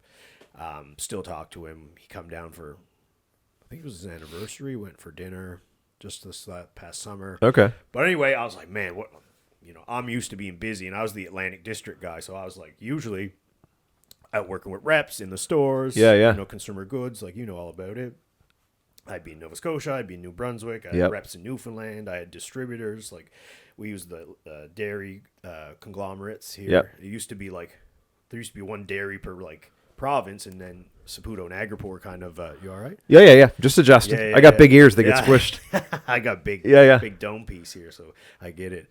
But anyway, I'm used to being out and about, and I was like, holy crap. Anyway, our lawn was kind of just the lawn we had, or the backyard we had when it moved in, and you know, we had, Thor, we had our first dog, and he kind of wrecked that thing, just tearing around like a terror. Thor's a great dog name. Right? Yeah, I had Thor. Unfortunately, poor bugger, we lost him just before he turned 6 to cancer. Oh, yeah. I've been there. Yeah, osteosarcoma. I've lost 2 to cancer, it sucks. You know, and then it was like in his right leg, and, you know, we wanted to do everything to save the guy, so we amputated the leg and done chemo, and at the time, COVID frigged it all up. The supply for the chemo vials, we were having to buy double shots. Whoa. And you can't the vet would be like, listen, we got to take what we need and dump the rest out because we can't restore it. Right. So we're paying twice as much. Oh, man.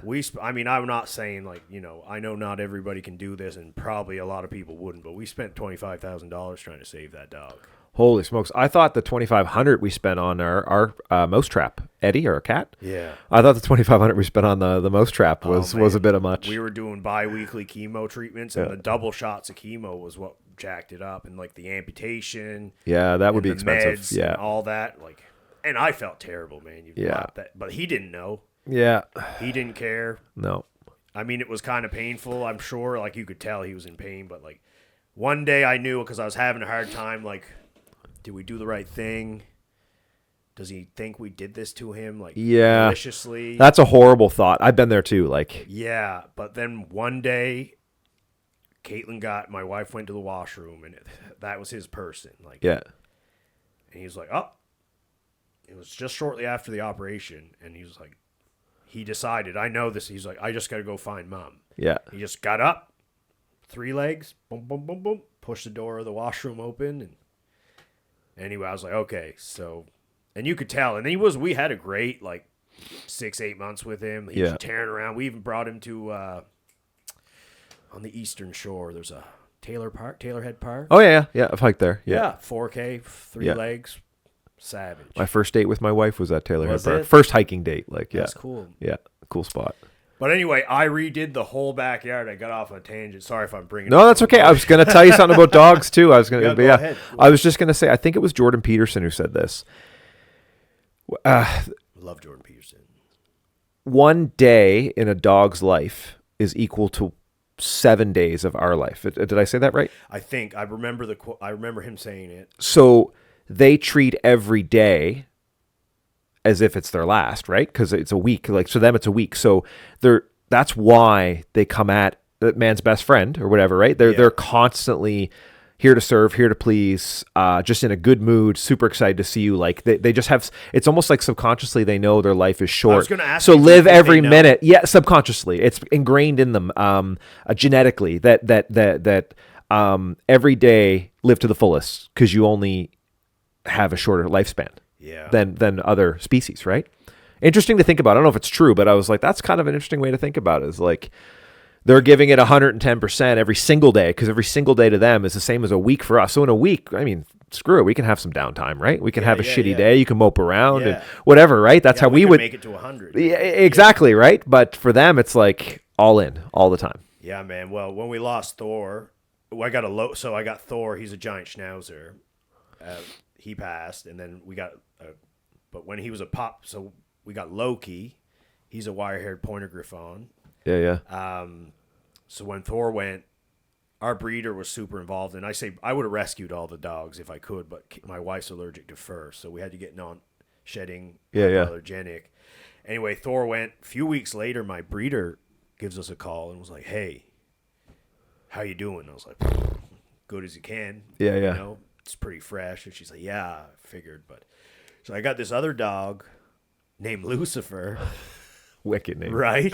Yeah. Just got dropped back off. He's a year old. Got dropped off at my friend's place that I know from showing the breed. Right. She breeds in Ontario. Right. They just dropped him off and we're like, we're done. Yeah. Can't do it. Yeah. And it's like, you look up giant schnauzer. They're as stubborn as they get. Oh, yeah. And you need to be assertive, dominant. Yeah. And they need to be trained or they'll run you. Yeah. They're not going to listen to you. No. She's like, I know how, and we do, we got a Nova Scotia waterfalls hiking book. Be something you'd want to pick I've up. seen that. Yeah. I've seen it. Local guy mapped all the stuff at Cobequid Mountains all over. So that's what we do. Caitlin and I hadn't done a lot of it because it was like a special thing we did with Thor. And that was kind of the first adventures we had done. So I, didn't do a lot of it for a bit because I just couldn't. Yeah. And recently, since Lou has been, I don't think he had a great first year. Yeah. Yeah. You could tell he's scared of everything. All of my pets were rescues too. In full honesty, I still have lots of time left, chat, but I really have to run to the washroom. I've been upping my water to try and get 2.5 liters a day, and it's killing me. And I completely forgot I had this, and I should have kept back on. Go ahead. You can literally edit this out, or you can keep it in. It's all good with me. I'm going for a piss. Yeah, go ahead, man. Go ahead. Joe Rogan does it. Do you need another bottle of water or anything? Okay. Make me go more. No worries. Right? Yeah, right to your immediate right. I've been increasing my water intake to try to get just general weight loss and health and wellness. So I just bring that back next to you there. Yeah, so like 2.5 liters of water a day is what I've been trying to take in, and that creeps up on your bladder like every hour. Man, I feel you. And I mean, it gets tougher when you get older too. Like, I get it. I get it too. But we're back. Welcome back. So what was I saying? So anyway, long and short of it, Lou was he had a tough upbringing. We got him. She knew, with all the stuff, our breeder was involved. We were always sending her pictures of the hikes and camping and all this stuff. She wanted her dogs to have an active, awesome life. Yeah. I see some people with pets and they just live. Yeah. And back to your thing about the 7 days in the one or whatever. Yeah. I walk Lou and Loki every morning to I'm actually the lead volunteer for David Barrett. For the Barrett's Lumber. Yeah. Okay. So I've been going on his property since I've been aware of it. Not quite since we've been here, but probably since we've had Thor, probably 6-7 years now. Well, I guess it's 8. He's been gone since 2021. Every morning, like if I can't do this, like my day has not started well. Yeah. I want to go to jiu-jitsu at 6 a.m. I come back, and I don't even care about me. I'll come in, pee, I get the dogs, load them in the car. We go down Lakeland Road. There's a gate. We get out. I off-leash hike them to the Fennerty Lake. Horseshoe Lake, which is about 3 kilometers round trip. And that's like my peaceful kind of start to the day after I've tried to strangle all my friends to death. Right? After I got my ass handed to me at jiu-jitsu. Yeah. Like my buddy Josh Whalen I was talking about Tuesday, like beat the crap out of me. There's a saying in, I don't know, one of the books I read about, like, you know, putting extreme physical activity on your body or torturing yourself in the morning for something, whether it's cold plunging, which I'm big into, or just a fitness of any sort like that early in the morning, makes everything else seem so much easier. What else is harder than fighting for your life? Yeah, exactly. But the point I'm trying to make is that dog acts like he's never been walked in his life. Oh, yeah. Every day. Every day, exactly. He wants to go. He's just like, he's chasing me around the house. He knows, like, when my alarm goes off. Yeah. So he knows he gets fed before I go to jiu-jitsu. Yeah. He eats like he's never seen food before. I don't know if they starve that dog or what. But he attacks that bowl like he's never seen food before. Yeah. And then by the time I get home, he's just waiting for me. Oh, yeah. And then he's like, spinning it's around. Like no human on earth is that excited all the time. No, he wants me, like, he knows kind of roughly that there's a thing to put the window down. Oh, yeah, in the car? Like, he wants the window down. He barks like 3 barks just to let everybody know Lucifer's going for his walk. And it's just like, I don't know. We don't have kids, and, you know, some people get offended, but, like, you know, no, man, we're trying. I started there too, trying to have kids. Yeah. You going on there saying that? That's awesome. Yeah. Well, all right, it's public. I make the joke. Pulled the goalie. Pulled the goalie. Get a good kick out of Yeah. I pulled the goalie, and it still took 3 years. Yeah, so. Well, you know, when you're starting a new business, and, you know, there's a lot of stress. Right? Oh, yeah. You know, sometimes not conducive to taking shots, right? Yeah. You miss, what is Gretzky saying? You miss 100% of the shots you don't take. Well, yeah, I might have missed. Anyway, that's awesome. Sorry, Caitlin. That's much of our personal life so good. Here. But yeah, man, it's just cool. Like those dogs. Even when you have kids, having a dog is a member of the family. Oh man, right? I mean, so I spend a fortune. Like it's just in that 4 legs, furry, regular human. Yeah, could be. Whatever, like I had 50% in for him. I had 2 dogs before I settled down, and they're what got me into hiking. I think, like, I've always been an outdoorsy person, but I never really hiked. Same. Until I got a dog, and I was like, what can I do? And then, like, this is awesome, and the dog loves it. I loved it. It was great. And then you start meeting people through that, and then yeah, man, absolutely. I could definitely attest to that, because Caitlin would be like, "Oh, let's go for a walk." I'm like, walk. For what? Like, you know, at the time we were like in the gym. I was like, I do my activity in the gym. Yeah. Like, you know what you could do? Just wear a weighted vest when you go for a walk. Yeah, man. I'm gonna. I actually, funny you say that, is I'm getting ready for that. I'll show you on the way out. I don't know if you've seen it, but I got my rack bag for the moose hunt, because we got to pack. Oh yeah, you got to pack the moose out. I got a 44-pound salt bag strapped to it. Nice. I just rucksack around the crescent, yeah, because I'm trained. I severely underestimated the work involved in taking a 1,000-pound moose out of the woods. Oh my god, your own power. Yeah. And have you done it yet? I've done it like 5 years ago with a group. Okay. And I was mentioning. And you said I was severely undershaped. I underestimated it. I got confused because you are doing it again soon, and that's what you're training for now. So that's what I heard. Yeah. Okay. October. Okay. 100%. Yeah. So, and I told the guys, like, it's my tag. Not that I care. Like, you can put 5 guys on the tag to kind of maximize your probability of success. Right. But you can only get 1 moose. Right. So kind of the deal is, I don't know how we're going to work it, because this year, because they had a few culls and the population I think is a bit lower than it was, it's bull only. You used to be able to get bull or cow. Right. So that's better, because most of them are cows. Right. So anyway, like I told the group, like a couple of the guys are used to be in the military, so I think they're good to go. But like there's a couple other guys. I was like, listen, I severely underestimated it. We're carrying this thing out. Yeah. Do whatever you think you need to do to get ready, but show up ready. Yeah. Because I was just, and then I kind of start poking at him because I was like, if I got to carry your share, you're gonna hear about it. Yeah. So yeah, man, I do. That's so Cameron Hanes, man. Like I didn't even know that was I'm not into hunting, and I was never really against it, but I didn't even know that was a thing until I read Cameron Hanes' book. I was like, did you like it? Oh, it was awesome. Yeah, and it gave me a respect. It gave me a respect for hunting I didn't understand. When he talks about how the natural death of what is he hung elk. Everything. So the natural death of that older animal that you're trying to get is quite horrific. Yeah, did you ever watch the Nature versus Metal page? No, but when he explained in the book, and just being pulled apart by wolves, eaten alive, kind of thing, like they pull your stomach out, like he just went into gory detail. I'm like, oh my god, yeah, a bullet in the neck or an arrow through the lungs of the heart is probably a more peaceful way to go.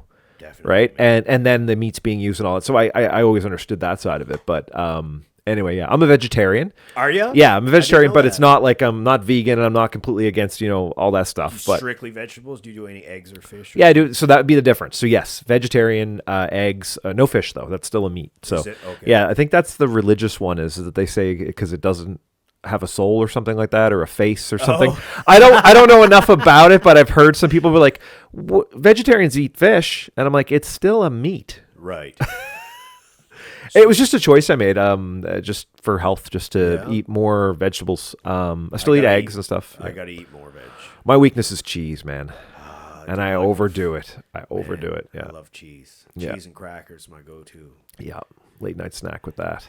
Yeah, man. I've experimented with a few things, and I was so regimented in the bodybuilding powerlifting days. It was like, you gotta get your protein in. Speaking of that, where do you do a lot of like supplementation? So I'm big into the Oatcast brand, which is a full vegan type vegetarian protein. So I think it's pea protein is what they get it from. Okay, cool. So yeah, I don't take nearly enough, but I do take that. I love oat bran.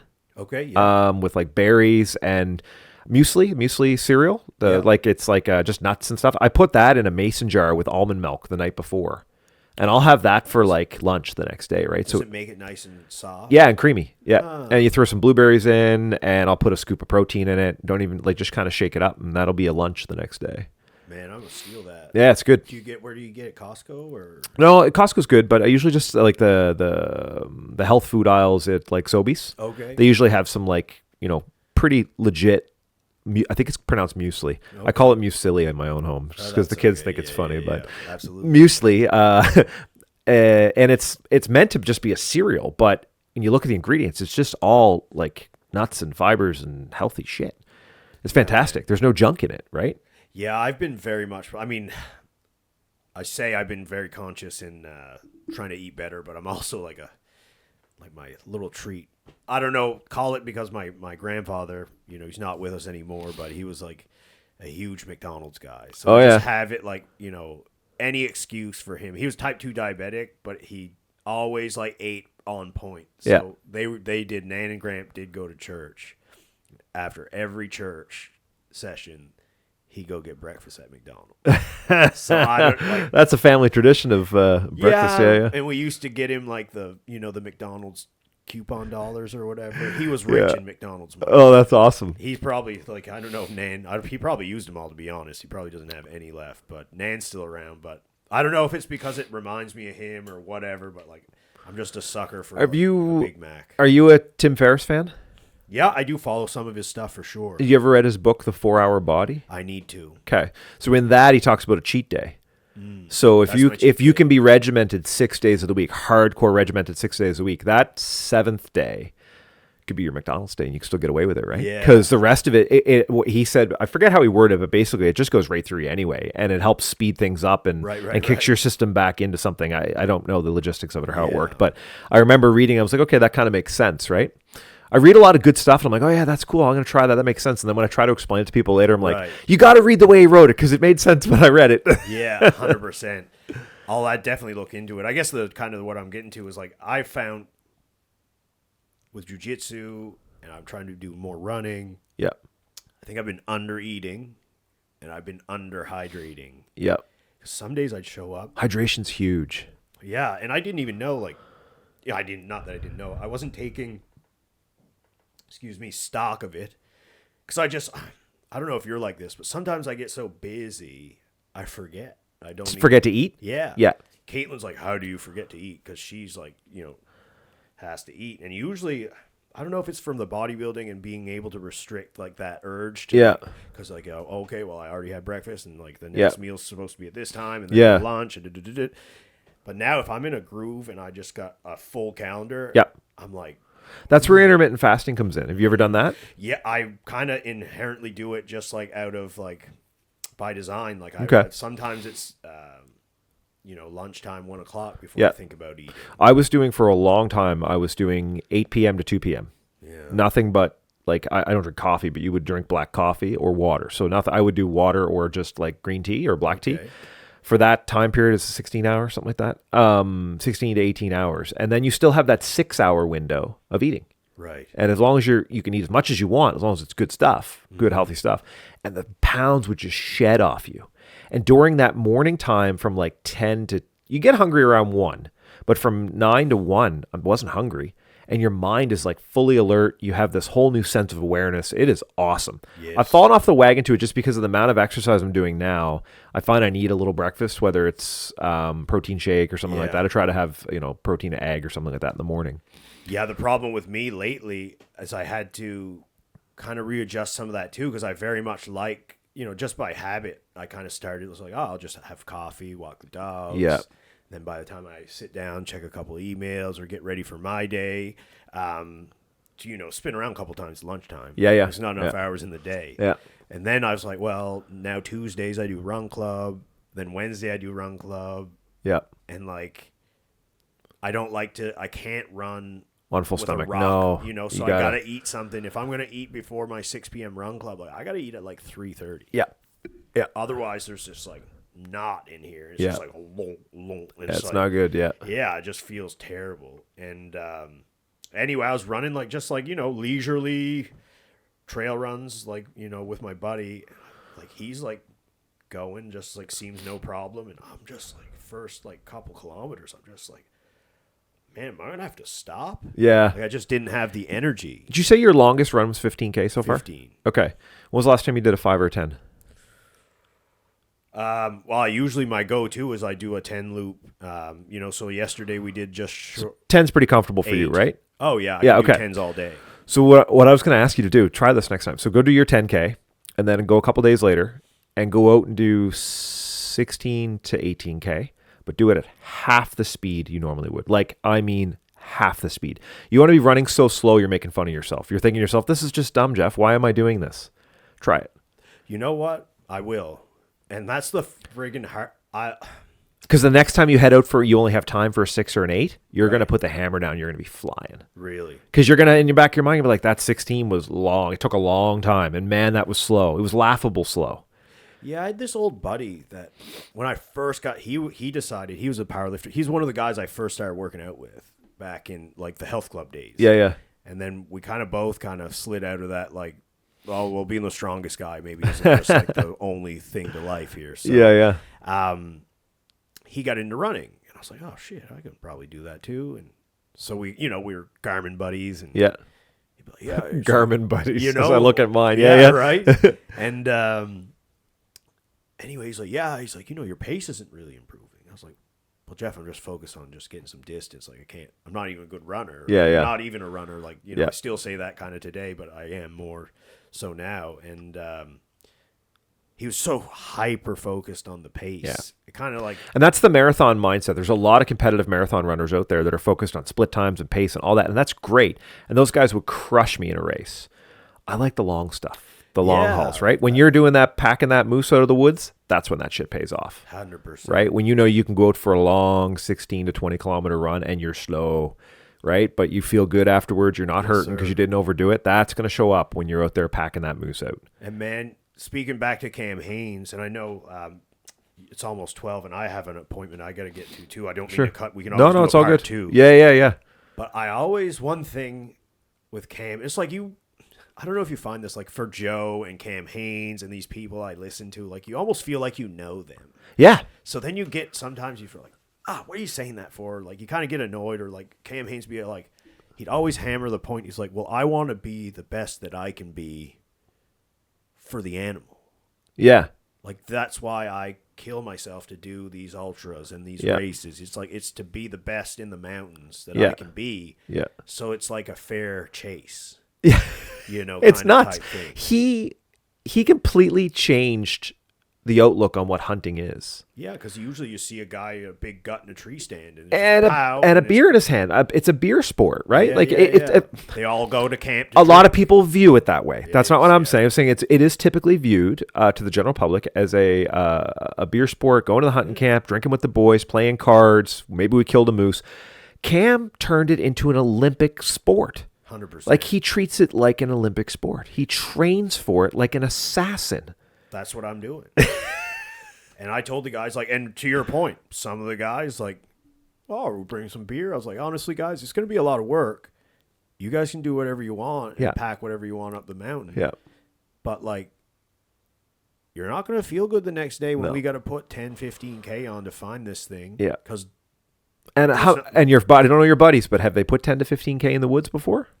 The guys in the military definitely. Yeah. They're infantry. Yeah. They haven't been doing, I don't know. There's one guy I don't know. My good buddy Steve Benson. He's my hunting partner, one of my best friends. We met through jiu-jitsu. Yeah. Who would have thought? And he's one of my best buds. Very like-minded guy, hardworking, like same values. Yeah. He's got busted up knee, and he can do it, but I'm definitely putting in more work than anybody. Yeah. I got another guy. He's got a couple kids. He used to be super fit, did a lot of winter camping, hiking from Lunenburg. He's got a bit of a belly on now. And, I was just like, hey, guys, like get some miles in. Yeah. Like, they don't got to run, but put a weight in your bag. Yeah. And do it, because I was like, you want to know what it's like? You put your wife in that pack. Yeah. That's what a hind quarter of a moose is. Yeah. 130, 140. Go for a walk around the block, or go for a 10K walk with your wife piggybacking you, right? So exactly 100%. And so for me, it's like Cam, it's important. Yeah. Because I want to be successful. Yeah. Well, the only way to be successful is putting the miles in. Last time I was out, I had to tell the guide. I was like, hey man, I don't want to be that guy. But if we shoot the moose back here, I don't know if I'm getting back, let alone that moose. Yeah. He's like, we're a little too far, you think? And I was like, I'm just not, you guys do you, but, I might not be able to make, and I'm not, that killed me to have to say that. Yeah. Because, that's, you won't make that mistake defeat. again. Yeah. No, I'll be the guy that'll be like, cool, let's do 20 more K. We still got daylight. Yeah. And, that's, and that's very much I don't know, I've just... you're a father, and I want to be, and actually, it's the first time I said that. I think there you go. Look at that. It was always kind of on the fence, but the more and more I think about it, it's I definitely want it, and I don't know. I think it's just cool to be if you're the kid on the playground, and it's what does your dad do? Yeah, and it's I just want not that it'd be that competition. Yeah, it's I want my kid to be proud of me. Yeah. Yeah, exactly. Dad did some cool stuff. Powerlifting champion, bodybuilding. He does. I want them will to have be a black belt in jiu-jitsu. You want them to have a story a bit about who you are and what you do. Ultras. Maybe I do a 100-mile race. I mean, Lee from our Hares group did the 200-mile divide. I'm going to have him on to talk about it. It's insane. Oh yeah, he did it in 58 or 59. I know. Hours. I got to talk to him about. I've met him a few times too. I want to chat with him about that. Is something. Yeah, he's insane. Yeah. You were talking about the father thing. I think it's funny. I feel like my kids know more about my athletic side of things than they do about my work, which is kind of funny because I talk about it probably more at home and annoy my wife about it and whatnot. And I feel like if my daughter ever got asked on a playground, what does your dad do? I feel like she's going to say he's a runner. Yeah. Because she might forget the business name at 6 years old or forget, what I do. Not forget, but just, that'd be the first top of mind would probably be runner. But isn't that great? That's fantastic. Yeah. It's way better for them to know you for the activities you do. Yes. Yeah. Because nobody's going to care about how many hours you work. I will warn you about fatherhood. My wife's a rock. She's a rock star. I don't even think she missed a beat. She's the same person before she had kids as after. I stand back in total amazement. I'm like, how the hell did she maintain attitude, mindset, like all of it. But I fell completely off the rails. Really? Yeah, just through like stress of like being a new father, and am I going to do this right? I feel like my parents made some mistakes. They did some things good, and all that stuff we talked about, like trying to self-analyzing how you're going to do it. And I just sent myself into a bit of a spiral of not depression, but like just low, got out of shape, all that stuff. So my point is that someone who's going down that road, don't lose sight of all that other stuff. Yeah, work might take a little bit of a hit. Your jiu-jitsu might not be every day of the week at 6 a.m., but don't pack those things away. Because you will need some of them. Even if they go to 50% of what they are now, you will need them for your own mental health. It's better than zero. It's better than zero, right? Let the children are going to get in the way of these things. And that's cool. That's the way it should be. They should come first. They're a priority. They're a priority, and they should come first. But these things should not go away. Yeah, man. And that's... Jiu-jitsu might be 1 day a week for a long time. But it's your 1 day, and make it a 3-hour session, right? Yeah. Whatever you got to do to...